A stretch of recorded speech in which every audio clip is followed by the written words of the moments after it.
pessoal.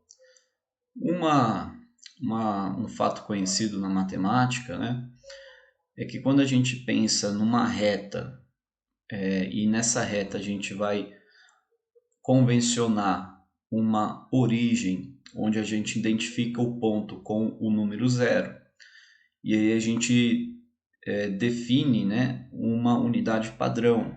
Então você vai ter o 1, aí o 2, o 3. Se a gente quiser marcar nessa reta números que são fracionários, né? Então, por exemplo, a fração meio, um quarto, ou qualquer outra fração, com as construções elementares que a gente estudou lá no início do curso, a gente consegue marcar na reta, né, qualquer fração. Aí vem uma pergunta natural que é o seguinte: e para os números irracionais, né, tipo raiz quadrada de 2 e etc. É possível marcar, né, os números irracionais na reta? Bom, alguns desses números irracionais são construtíveis, né? Também é objeto de estudo da geometria euclidiana plana, né? Em particular das construções geométricas, tá? E outros números irracionais não são construtíveis. Mas, né, toda raiz quadrada de um número inteiro positivo, né, é construtível, tá? E a construção é bem simples e interessante. Então vamos pegar aqui, vamos começar essa construção só para a gente entender a ideia. Então vou pegar aqui e marcar esses dois pontos aqui, né? Um na origem do sistema de coordenadas e um ponto B de coordenadas 1, 0. Agora, eu vou fazer também um terceiro ponto de coordenadas 1, 1, né? Observem aqui que esse triângulo, vamos pegar aqui e fazer o triângulo, né, cujos vértices são os pontos ABC. Esse triângulo é retângulo em B, né? No vértice B aqui a gente tem um ângulo reto. Os catetos desse triângulo retângulo são 1 e 1, né? Medem 1 e 1. E a hipotenusa quanto vale? Pelo teorema de Pitágoras, né, a gente teria 1 ao quadrado mais 1 ao quadrado, 2. Né? Isso é igual à hipotenusa ao quadrado. Então, a hipotenusa vale raiz quadrada de 2. Então, esse segmento aqui de uma unidade e o ângulo reto, eles são construtíveis. A gente consegue fazer isso daqui, né, só com o procedimento de transporte de segmentos, uma vez que a gente tem a unidade, né? E traçar perpendiculares também a gente consegue construir. Então, consequentemente, a gente consegue fazer esse triângulo e, portanto, obter aqui a hipotenusa, que mede raiz quadrada de 2, um número irracional. E aí, se a gente quiser marcar esse número na reta, então basta fazer o círculo com centro em A e passando pelo ponto C. A interseção desse círculo com o eixo das abscissas, né, com o eixo X aqui, ó, define o ponto que representa, né, que vai ser associado ao valor raiz quadrada de 2. Vamos pegar esse ponto aí. É o ponto de interseção entre o eixo X e a circunferência. Então, aqui nós temos o ponto raiz quadrada de 2. Se a gente pegar as coordenadas do ponto E, né, que é o ponto que a gente definiu aqui, que a gente determinou, ele, na forma decimal, está apresentando aqui 1,4142, que é uma aproximação para a raiz quadrada de 2 mesmo, né? O que corrobora com a nossa construção. Bom, para fazer a raiz quadrada de 3, a raiz quadrada de 4, raiz quadrada de 5 e assim por diante, ou seja, raiz quadrada de qualquer inteiro positivo, basta a gente repetir um pouco essa construção. Então a gente faz o seguinte, constrói uma perpendicular aqui, passando uma perpendicular ao segmento AC, né, passando por C, e faz o transporte de segmentos aqui, ó, tomando a unidade padrão. Então aqui eu faço um segmento, né, de tamanho 1, tá? Então eu posso utilizar aqui, no caso, para ser mais prático, né, uma circunferência de raio 1. Tomo o ponto de interseção dessa circunferência com a reta perpendicular à hipotenusa do primeiro triângulo. Agora a gente pode ocultar aqui. Vamos ocultar a reta também. E vamos fazer o segmento de reta de C até F. Então esse segmento vale 1 também, uma unidade de medida. Agora se a gente traçar aqui, ó, o segmento AF, esse segmento vai valer quanto? Bom, a gente fez outro triângulo retângulo em C agora, né? Então eu tenho como hipotenusa a raiz quadrada, eu tenho como catetos a raiz quadrada de 2 e 1. Então faz raiz quadrada de 2 ao quadrado é 2, mais 1 ao quadrado vai ficar 2 mais 1, 3. Então a hipotenusa desse triângulo retângulo vale raiz quadrada de 3, percebe? Basta repetir essa construção, sempre fazer segmentos perpendiculares à hipotenusa do último triângulo construído, né, sendo esse segmento de medida igual a uma unidade de medida. E a hipotenusa do triângulo retângulo que a gente forma vai ser a raiz quadrada de um número inteiro.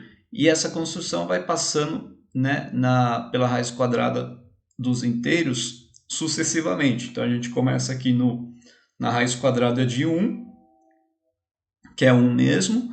Depois a gente tem aqui raiz quadrada de 2, raiz quadrada de 3. Se a gente continuar repetindo essa construção, a gente vai obter a raiz quadrada de 4, raiz quadrada de 5 e assim por diante, tá bom? Bom, é interessante, né, fazer essa construção aqui agora utilizando os comandos que a gente viu, né, para não ter que fazer um por um, né? A gente conseguiu uma construção aí por comandos. Bom, pessoal, então eu vou mostrar para vocês uma maneira de fazer a construção da raiz quadrada de um número natural n. Vamos começar aqui com já os pontos A e B, né? O ponto A na origem do sistema de coordenadas, o ponto B tendo como coordenadas 1 e 0. E também tem um controle deslizante aqui que varia de 0 até 20. Beleza? Então vamos lá. Para utilizar a lista de iteração, vou combinar, né, o comando lista de iteração com outros comandos aí. Um deles é o comando vetor perpendicular unitário, né, a um segmento. Quer dizer, é um vetor perpendicular a um segmento e o comprimento desse vetor é uma unidade de medida. É um vetor unitário, tá? Então, vamos supor que eu quero o vetor perpendicular unitário ao segmento AB. Então, coloco aqui segmento AB. Segmento, ponto, o ponto é A e B. Então, ele vai fazer, ó, vou teclar Enter, ó, ele vai fazer aqui um vetor. Ó, o vetor U, né, perpendicular ao segmento AB. Aí, né, deixa eu destacar esse vetor aqui, né? Vou colocar ele um pouquinho mais forte aqui. Bom, aí a gente poderia pensar, mas a gente quer, né, que este vetor aí translade o ponto B, faça uma translação do ponto B. Então a gente usa o comando transladar o ponto B por este vetor. Aí o B vai subir para cá, né? Uma unidade, perpendicular aqui ao segmento AB, determinando um ponto C que forma um triângulo, retângulo, né? Cuja hipotenusa vai medir raiz quadrada de 2. E aí eu vou fazer um outro vetor perpendicular a AC, né? O ponto que vai ser criado aqui. O vetor perpendicular, unitário também, né? Então ele vai transladar o ponto C aqui em uma unidade, perpendicularmente, até determinar um ponto que, ligando com o ponto A, eu vou ter a raiz quadrada de 3, e assim sucessivamente, tá bom? Bom, esse vetor aqui eu não vou precisar, era só para mostrar essa função. Uma outra coisa que, então, o que a gente vai fazer, né? Transladar objeto por um vetor. Qual o objeto? É o ponto B. Qual o vetor? É um vetor perpendicular unitário, né? Ao segmento AB. Então, vou digitar aqui A, B. Então, lá, cria esse ponto C aqui. É isso que eu vou fazer de uma maneira consecutiva, né? Vou fazer uma lista de iteração, né, para criar esses pontos aqui, tá bom? Veja que esse comando ficou bem grande. Só esse comando aqui, transladar, já ficou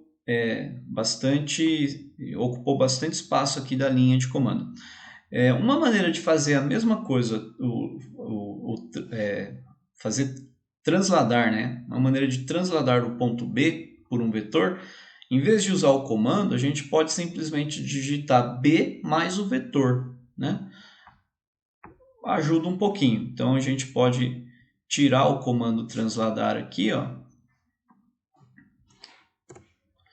Vamos tirar esse comando transladar e vamos digitar assim B mais o vetor perpendicular unitário ao segmento AB. Olha lá, o resultado é o mesmo, tá? B mais o vetor unitário aqui perpendicular ao segmento AB. Então, eu vou usar essa forma aqui para fazer a translação de um ponto, tá? Vou copiar isso daqui. E agora, eu vou começar a montar o comando, né? Lista de iteração. Lista de iteração. A expressão eu vou colar, né, aquela linha que eu copiei. Então, Ctrl V. Beleza, então essa é a expressão, né? B mais vetor perpendicular unitário ao segmento AB.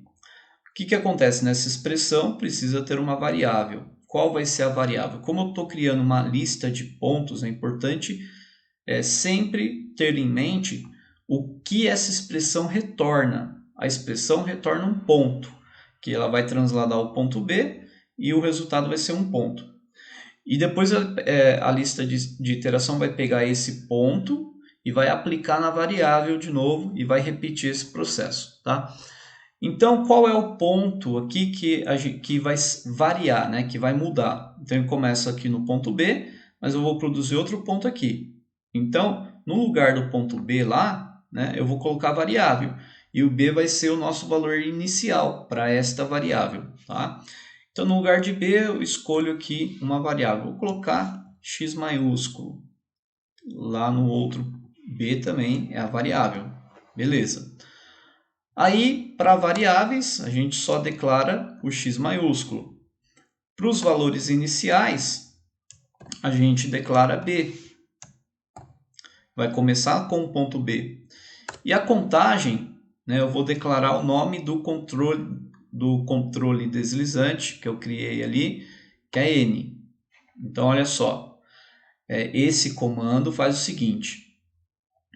Ele substitui a variável x pelo valor inicial, que é o ponto B. Então, vai ficar B mais vetor perpendicular unitário ao segmento AX, onde x é substituído por B.